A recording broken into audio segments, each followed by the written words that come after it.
काही विषय असा आहे, हे संध्याकाळी का नाही लय भागी दिसणार आहे, एवढं भागी दिसणार आहे, लय भागी दिसणार आहे. आणि सगळे म्हणतात काय गाडी गांगोळी चांगली दिसते बाई, हाय नाही 2 मिनिटं चेक मिनिट बसणार किती वहिनी जास्तीत जास्त किती हा भागी एवढं म्हणणार भागी. हा शब्द किती सेकंदाचा आहे ते माहिती म्हणणार, पण ह्यांना काय माहिती किती एफर्ट्स असते ती. एवढं ऊन आहे, उन्हात काढायची एवढे गांगोळी एवढं उन्हात काढायची. सोपं वाटते तुम्हाला ह्याचा आणि माझा रामपर्यंत काय संबंध असं मला वाटायचं.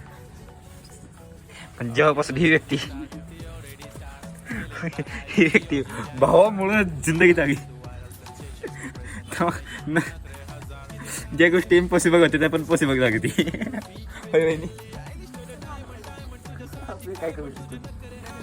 मी काय करू शिकून स्वयंपाक शिकावं बस की अजून काय.